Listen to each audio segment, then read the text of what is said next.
Genre, je tourne, mais Vous voulez que je me place où? mettez-vous là pour voir si c'est bon. Ça me paraît bien. Ouais, ok, allez.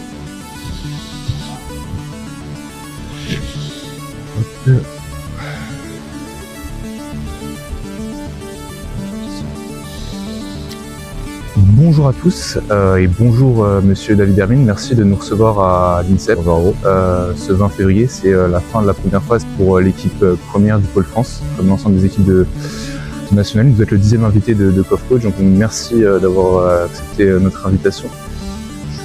La routine, je vais vous demander comment vous vous sentez, comment vous allez en ce vendredi, jour de match face à Angers.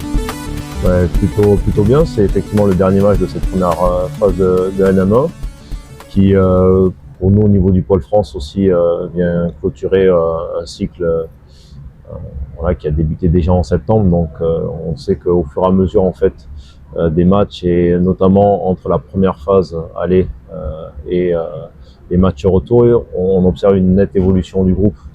Donc c'est plutôt encourageant, notamment sur ces derniers matchs. Au-delà des quelques victoires qu'on a réussi à glaner là sur les dernières semaines, c'est surtout l'évolution individuelle des joueurs, l'évolution des joueurs dans le projet collectif, et qui fait que aujourd'hui, je suis plutôt satisfait de ce qui a été produit. Ça pourrait évidemment être mieux, voilà, parce qu'il y a aussi certains matchs, je pense qu'en termes de performance qu'on aurait pu prendre et de résultats.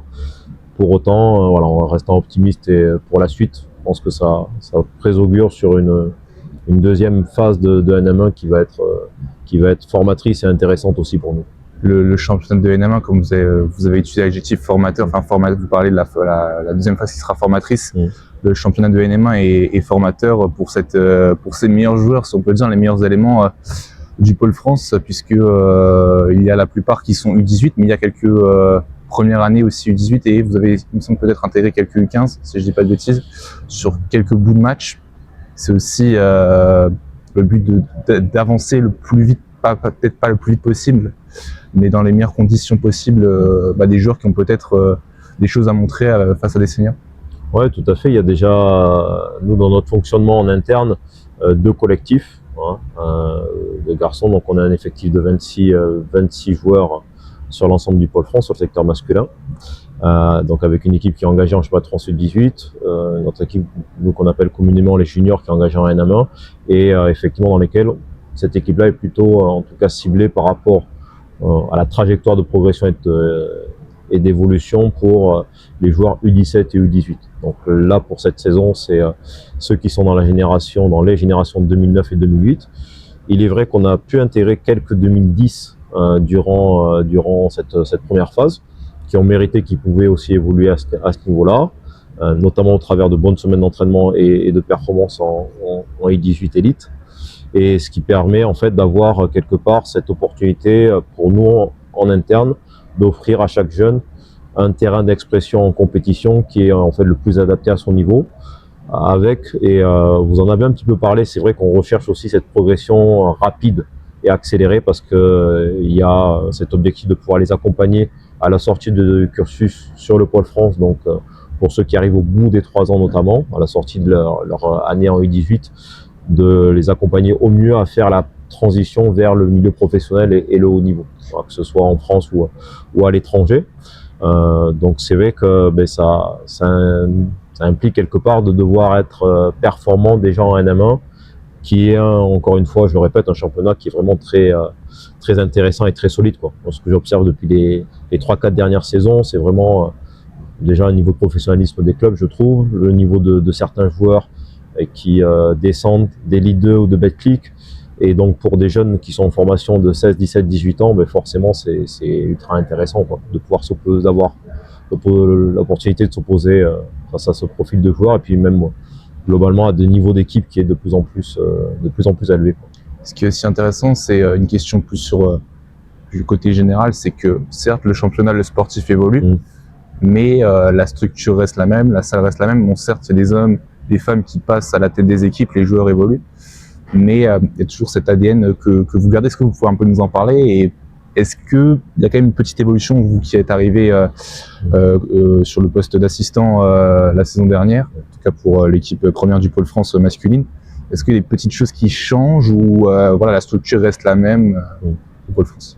Oui, déjà c'est une structure qui est portée par la Fédération française de basket, voilà, qui est maintenant depuis un certain moment installée sur l'INSEP avec des conditions pour nous à la fois d'entraînement puis même globalement de formation et d'accompagnement des athlètes qui sont, je trouve, uniques en France et sont dans cette dynamique d'excellence. Donc le fait d'avoir une installation sportive déjà sur le même lieu entre les salles d'entraînement, dans la salle qui est derrière nous sur laquelle on hommage de NM1 également, une salle de préparation physique, des salles de soins, de la balnéothérapie, et puis cette unité de lieu sur l'INSEP. Oui, au même endroit. Voilà, il faut entre la scolarité, l'internat, la restauration et autres.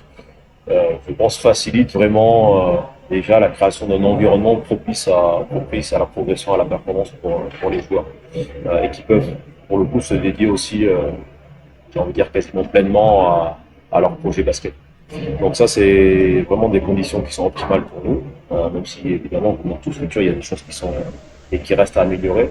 Après l'évolution, moi que je peux noter depuis 1 an et demi, c'est vraiment de pouvoir quelque part aller dans cette nouvelle tendance qu'on peut observer aussi dans le milieu professionnel et de très haut niveau qui est l'individualisation. Qui enchaîne quelques minutes là, Où, depuis de plus en plus maintenant avec des entraîneurs sorties individuels, des préparateurs physiques individuels. La préparation stable aussi est une autre dimension qui maintenant depuis quasiment une quinzaine d'années en tout cas en France est vraiment en train d'émerger.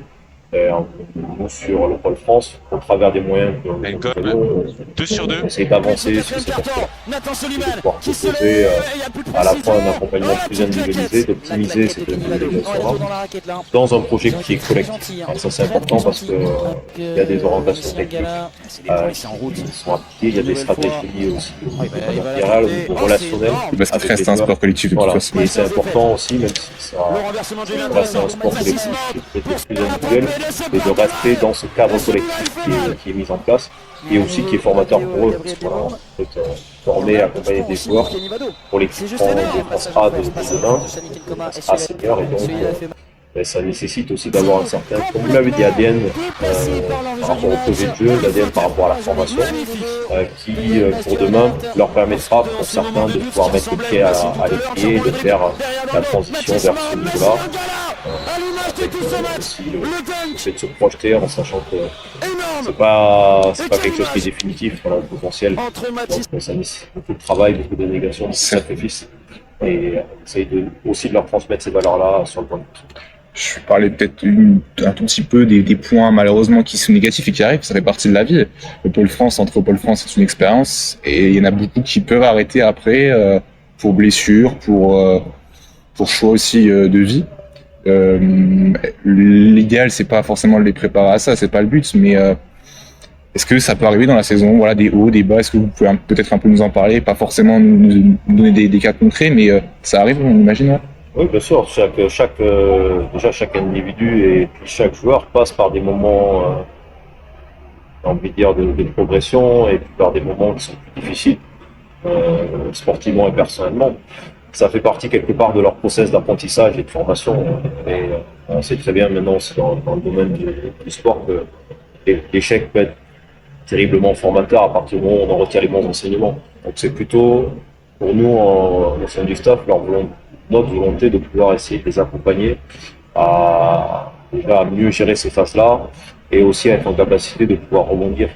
On sait très bien que dans tout parcours, il y aura des trajectoires qui vont être singulières et donc différentes par conséquence, mais c'est plutôt l'idée de les armer à surtout avoir de bonnes bases, voilà, en termes d'éthique de travail, en termes de connaissance de soi, et donc qu'il n'y ait pas d'écart entre le joueur qui souhaite devenir et réellement leur potentiel et les capacités qu'ils ont à l'heure actuelle et qu'il leur faudra continuer à développer pour demain.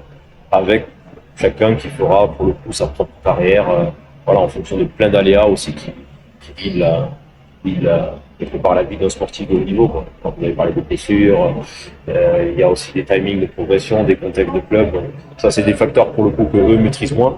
Mais nous, en tout cas, on doit essayer de les préparer au mieux à pouvoir s'adapter par rapport à ça. Vous parliez tout à l'heure un peu en off de cette National 1 qui prend du volume, vous en parliez aussi en introduction. Est-ce que les exigences sont désormais un peu plus relevées? Comment on travaille, comment vous évoluez dans votre travail aux côtés de François Perronnet par rapport à l'an passé? Parce que vous apprenez, vous aussi, coach, on peut un peu parler de vous. Ouais. Moi, j'ai découvert en tant qu'assistant ce championnat-là, un championnat qui est très relevé. Et donc, effectivement, il y a eu des phases d'adaptation. Puis on est toujours d'ailleurs en adaptation pour chercher à améliorer notre formation, puis aussi à devenir de plus en plus performant en match. Donc c'est vrai qu'il y a une dimension déjà, je pense, par rapport à la N1 et aussi qui rentre dans ce processus de préparer les jeunes, notamment à l'adaptation au niveau, c'est-à-dire que sur toute la partie de scouting et de stratégie, c'est quelque chose que je pense qu'on essaie d'intégrer de plus en plus, que ce soit de manière individuelle, que ce soit au travers de séances vidéo collectives, de scouting report. Il y a vraiment cette dimension-là qui essaye d'être un peu plus étoffée au quotidien. Et après, de pouvoir aussi par rapport à la connaissance forcément des adversaires et nous, le projet qu'on veut mettre en place, de trouver ce juste équilibre entre imposer, nous notamment sur les aspects défensifs, parce qu'il y a des caractéristiques qui, je pense, qui définissent déjà le Pôle France et les équipes de France de manière globale, par rapport notamment à la défense à hauteur, le fait de la pression défensive sur la balle, sur les lignes de base, d'imposer quelque part un haut niveau d'intensité, d'avoir la volonté en attaque de relancer aussi, pour pouvoir aller chercher des paniers faciles, des phases de transition qui sont quand même des situations globalement sur lesquelles les jeunes arrivent, en tout cas ces là à mieux s'exprimer, et puis d'avoir cette reconnaissance des situations en attaque, pour pouvoir construire au mieux chaque possession. Donc c'est vrai que le niveau d'exigence collectivement, il est vraiment sur ces aspects-là. Il y a cette recherche aussi d'améliorer l'utilisation de nos possessions, donc de limiter les ballons perdus, d'avoir des ballons supplémentaires au travers des rebonds offensifs. Bon, toutes ces dimensions-là, plutôt en lien avec les datas, qui commencent aussi à être intégrées nous dans les entraînements qu'on met en place avec les joueurs. Et puis, je pense que c'est en fait c'est dans les tendances qui sont maintenant à très haut niveau et sur lesquelles on essaie d'avoir toujours un regard pour pouvoir, encore une fois, adapter et faire évoluer notre projet de formation sur ce groupe-là.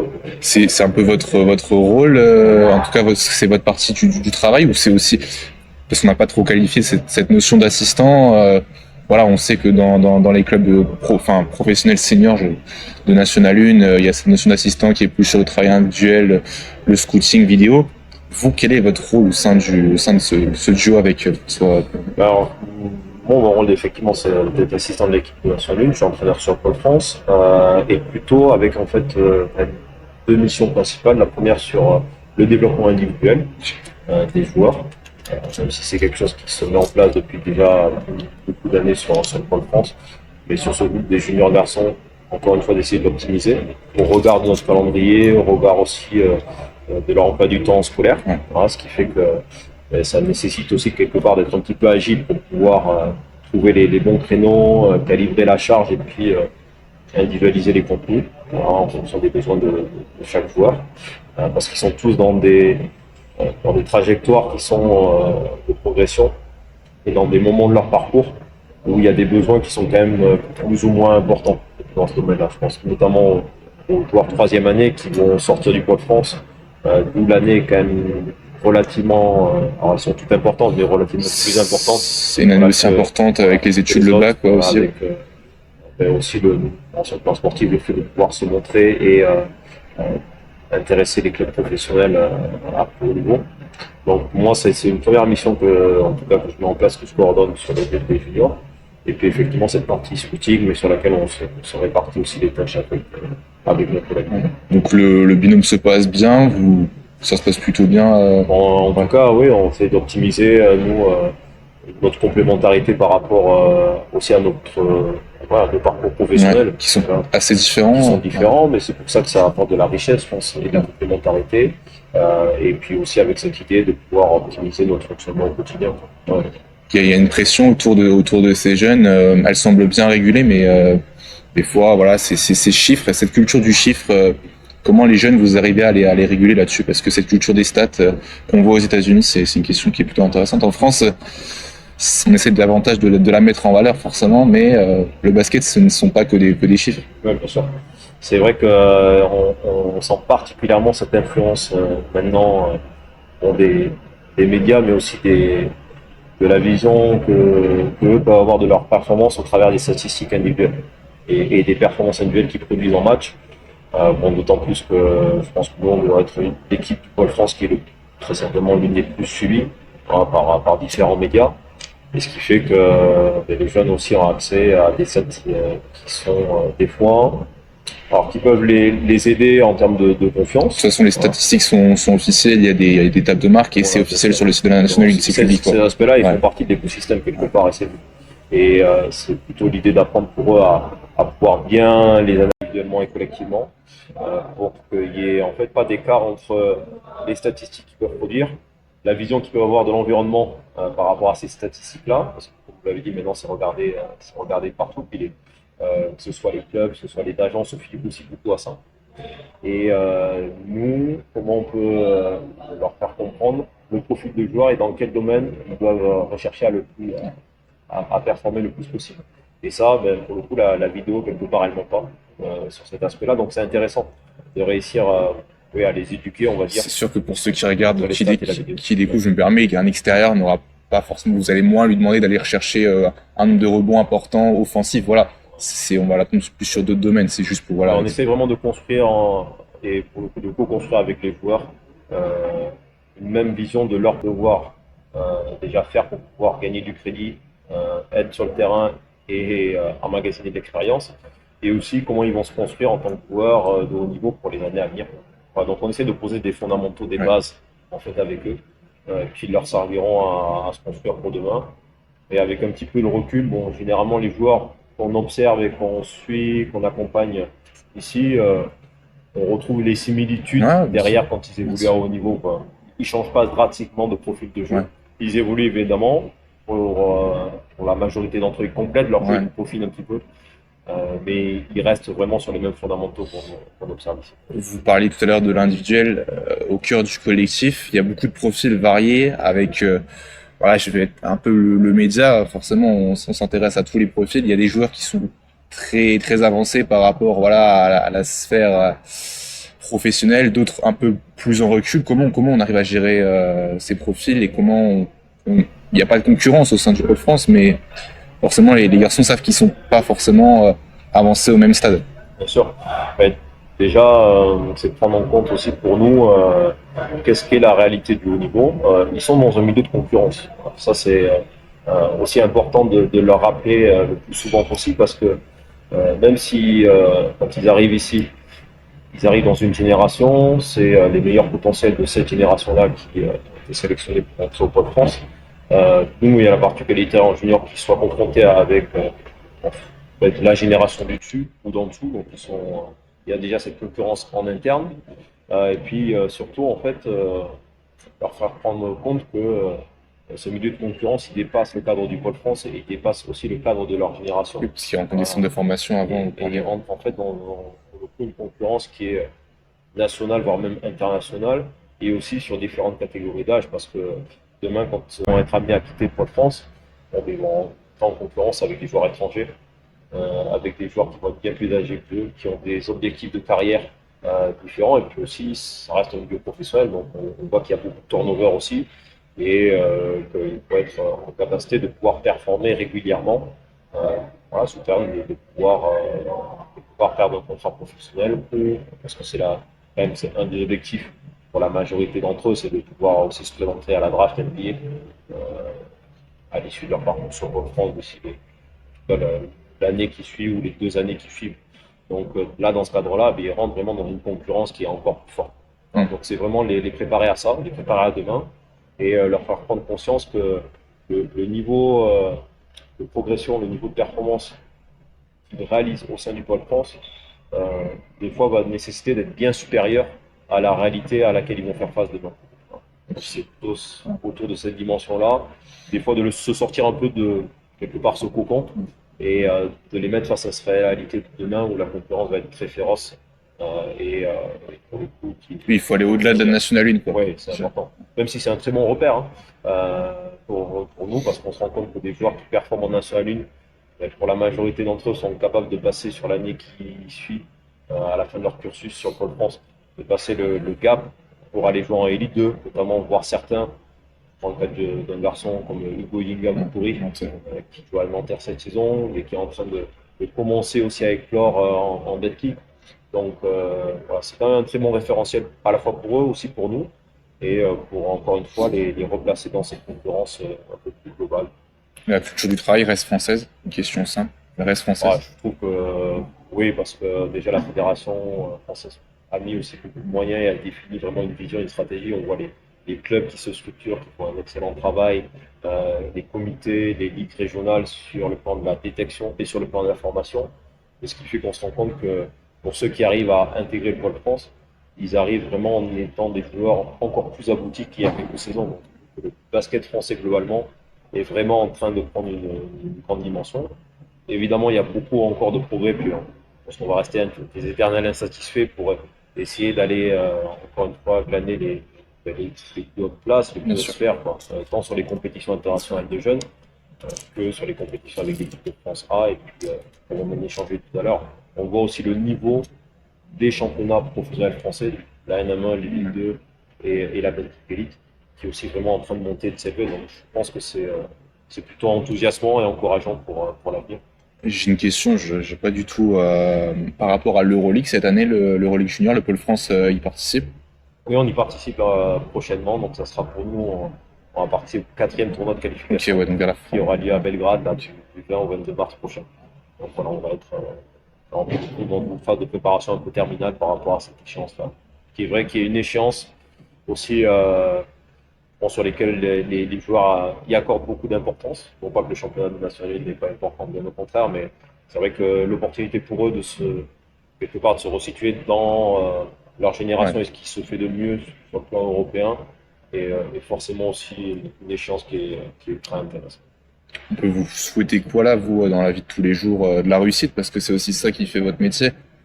Personnellement, vous attendez à vivre le plus de victoires possible, mais forcément, la défaite, c'est jamais simple. Bien sûr, en tout cas pour ma part, un compétiteur. Ouais. Donc, évidemment, les défaites sont toujours des moments qui sont plus compliqués à gérer, notamment pour essayer de maintenir quand même un niveau de confiance chez les joueurs et puis même pour en tant qu'entraîneur. Après, ce qu'on peut me souhaiter, c'est surtout accompagner chaque joueur pour qu'il puisse quelque part retirer la quintessence de son potentiel dans son passage au Pôle France, voilà, et les accompagner avec des bases solides par rapport à ce que sera leur avenir. Moi, je leur souhaite, c'est vraiment le principal souhait que je peux avoir pour eux, de faire la plus grande carrière à la hauteur de leur potentiel. Voilà. Et aussi de devenir des adultes qui sont responsables, équilibrés, C'est ça et qu'on même retrouve renvoyer dans une le image pro. positive à la fois du Pôle France et aussi. C'est peut-être ça qui fait la différence par rapport à des joueurs de formation. Il y a vraiment un écosystème, si on peut conclure là-dessus, qui forme vraiment l'humain, on le sent en tout cas. Oui, bien sûr que la place de l'accompagnement humain est de plus en plus importante. D'ailleurs, il y a une cellule sur la fédération qui s'est mise en place cette année avec des référents dans ce domaine-là qui interviennent sur chaque équipe. Et on considère, en tout cas, chaque individu à part entière. Et on essaie vraiment de pouvoir accompagner, de former des hommes, en plus de former des basketteurs de haut niveau. Mais pour moi, les deux aspects sont vraiment très importants et ils sont forcément liés aussi. Donc il y a un intérêt vraiment particulier pour les amener à se construire dans ces deux dimensions. Je vous remercie, monsieur David Hermine. Merci beaucoup. Non, merci à vous.